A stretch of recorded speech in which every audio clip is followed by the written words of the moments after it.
Vérifie le retour. Go. Vérification du casque, étiquette d'homologation, dispositif réfléchissant devant, derrière et sur les côtés. On enfile le casque pour vérifier la taille. Sans l'accrocher, on met le menton sur le buste et on ne peut pas le soulever sur l'arrière de plus de 1. Alors si ça soulève d'1 centimètre, on ne va pas pleurer, mais il ne faut pas que ça soit plus. Et on accroche la jugulaire pour qu'il n'y ait plus que 2 doigts qui puissent passer entre le cou et la jugulaire. Il faudrait presque la mise me le resserrer parce que là, tu vois, je passe 3 doigts. Il faudra le resserrer un petit peu. Les gants, l'estampille machin moto. Alors voilà des gants qui ont l'estampille moto, qui n'ont qu'une protection. Voilà. Donc, ouais, bof. Hein. Enfin, ils seront contents à l'examen. Alors maintenant, la moto. Vérification. Déjà, quand on arrive, on peut vérifier s'il n'y a pas de fuite sous la moto. Tache d'huile, d'essence, il peut avoir de l'eau également, puisque c'est refroidissement liquide. Il peut avoir un léger sointement également au niveau des reniflards qu'il y a sur la moto. Les reniflards, ils sont planqués derrière la béquille, les petits tuyaux. Après, pour les niveaux, donc sur un sol plat, on va vérifier avec la petite lumière qui est là, et on mettra simplement la moto droite pour vérifier le niveau d'huile. S'il y a besoin de rajouter de l'huile, on en rajoute par là. Ici, on peut avoir accès au câble d'embrayage. On vérifie justement l'état, s'il est bien lubrifié et pas effiloché. Et on va vérifier la même chose au-dessus pour voir, en tirant sur le câble, s'il est bien lubrifié et pas effiloché. Il doit avoir un jeu au bout du levier de 10 à 15 mm au bout de la boule là. Voilà. Là, il n'y a que 10. Hein.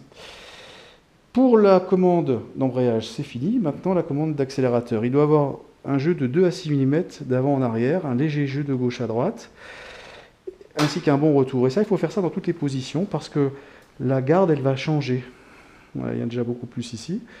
Et puis, un bon retour. Et puis, la même chose de l'autre côté. Et là, il y a beaucoup moins de jeu à ce niveau-là. Et un bon retour de la poignée de gaz.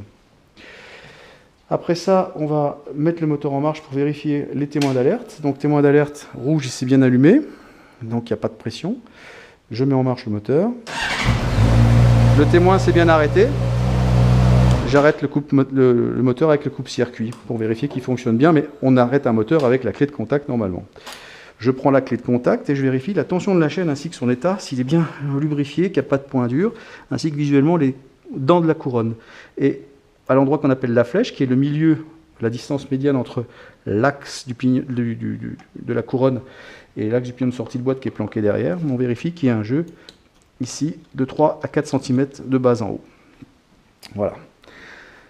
Après, suspension avant et suspension arrière. Suspension avant, on va vérifier le serrage visuellement des têtes de fourche supérieures, ici, et des têtes de fourche inférieures, placés là et là. Les tubes de fourche, pas de fuite en mettant ses doigts derrière. Et ici sur la Hornet, ils ont des carénages pour protéger des graviers ou des insectes, donc ils seront en bon état. Le rebond de la suspension, donc la moto droite sur un sol plat, on freine et on comprime la suspension, elle doit remonter sans bondir. À l'arrière, on fait exactement la même chose. On vérifiera la tension du ressort ici en fonction de la charge, si on prend un passager ou une passagère. Et la suspension arrière qui remonte en étant retenue. Voilà. Pour la suspension avant-arrière, c'est fini. Maintenant, les pneumatiques. À l'arrière comme à l'avant, la pression. Les flancs, pas déchirés, pas de hernie. Les sculptures apparentes en tout point. Et la présence du bouchon sur la valve. Et de l'autre côté également. On regarde bien les flancs de chaque côté. Pareil pour l'avant.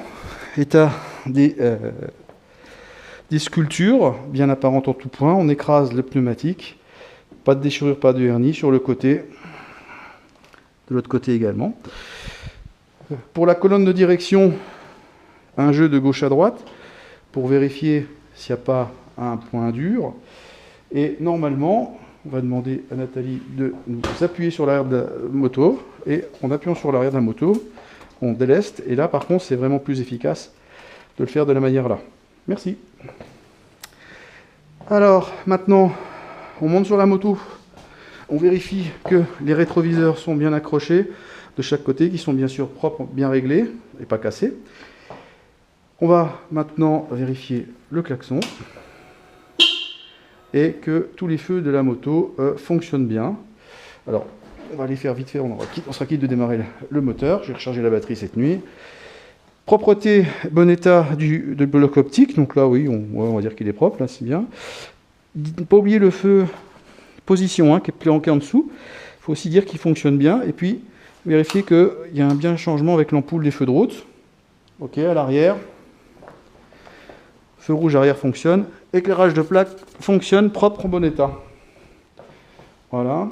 Et puis, clignotant avant gauche, arrière gauche fonctionne. Ils sont propres, pas cassés, en bon état, à l'avant et à l'arrière. Propre, pas cassé, en bon état, à l'avant. Et il fonctionne à l'avant. On n'oubliera pas l'essai de frein avec le frein avant et le frein arrière. Donc là, je suis en train de passer mon bras au-dessus de la selle pour pouvoir appuyer dessus. L'éclairage de plaque, on a dit. Donc la plaque, elle est sale. Donc là, voilà, elle est bien accrochée, en bon état. Et le dispositif réfléchissant, il faut qu'il soit voilà, propre, bien accroché, en bon état. Et vérif, terminé. Tchuss.